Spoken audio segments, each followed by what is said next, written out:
विद्यार्थियों, आज मेरे द्वारा एविडेंस लॉ पर थर्ड वीडियो लेक्चर प्रिपेयर करके अपलोड किया जाना है।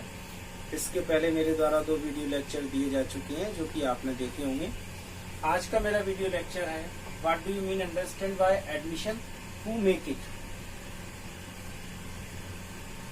एडमिशन से आप क्या समझते हैं और ये कौन करता है।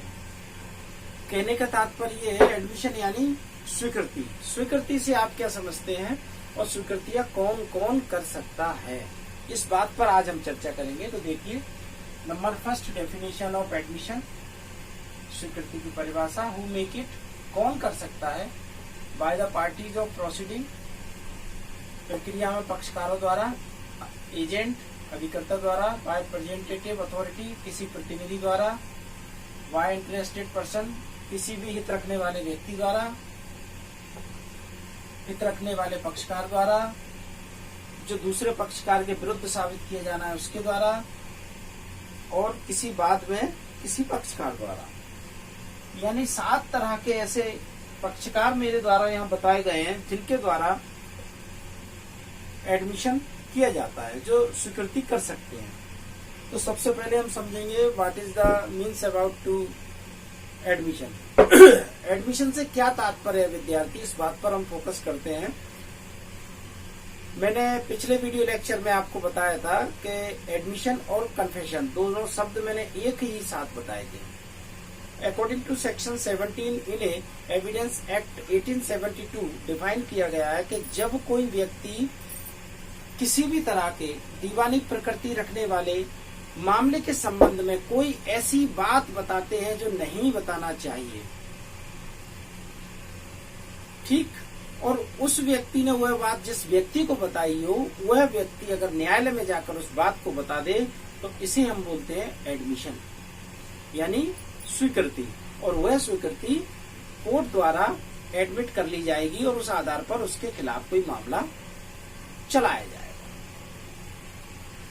हु मेक इट, कौन कौन कर सकता है। नंबर फर्स्ट में यहाँ दे रखा है parties of proceeding.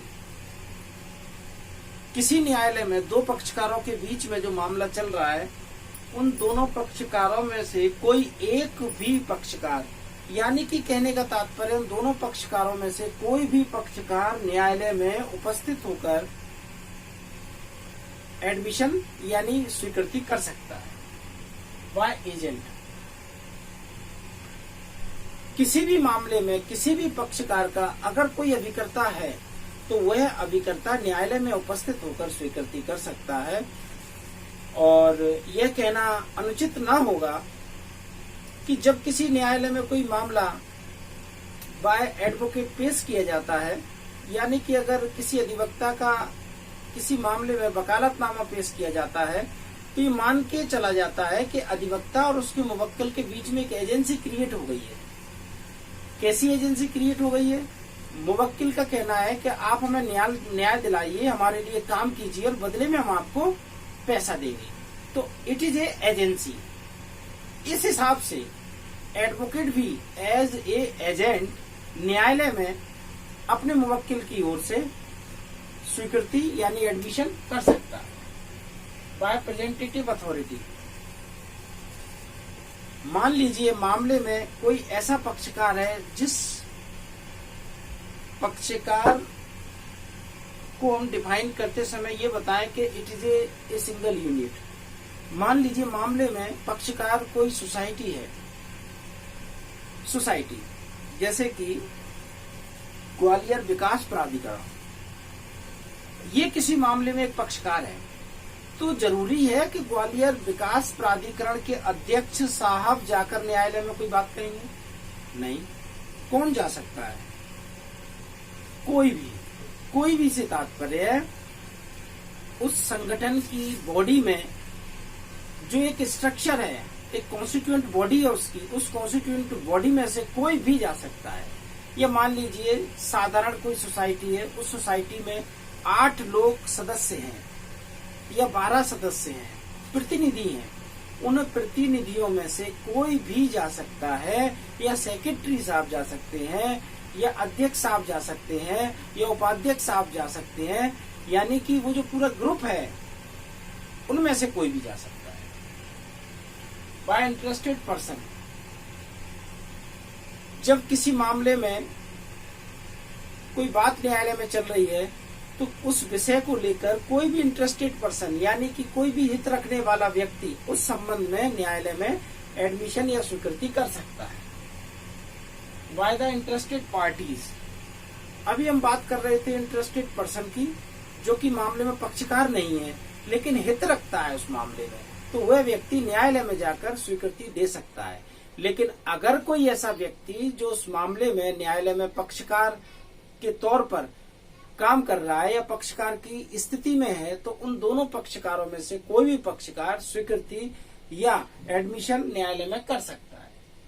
By the against parties, जब कोई पक्षकार के विरुद्ध कोई मामला बनता है तो ऐसा पक्षकार न्यायालय में उपस्थित होकर एडमिशन कर सकता है।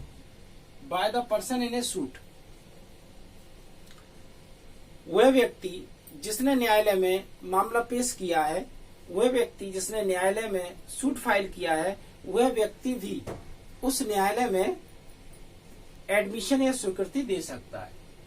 तो विद्यार्थियों, कहने का तात्पर्य यह है, इसमें दो बातें आज मेरे द्वारा बताई गई हैं कि एडमिशन किसे कहते हैं। तो मैंने बताया धारा 17 के द्वारा साक्ष्य अधिनियम 1872 की धारा 17 में ये बताया है कि स्वीकृति किसे कहते हैं। स्वीकृति से तात्पर्य किसी व्यक्ति द्वारा किसी भी सिविल मामले में कोई ऐसी बात सामने रखना जो नहीं रखना चाहिए, उसे हम एडमिशन कहते हैं।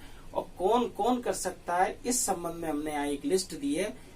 इन व्यक्तियों द्वारा एडमिशन किया जाता है। विद्यार्थियों, आज का मेरा वीडियो लेक्चर यहीं समाप्त होता है और आगे भी मेरे द्वारा वीडियो लेक्चर आपके लिए प्रिपेयर करके अपलोड किए जाते रहेंगे। धन्यवाद।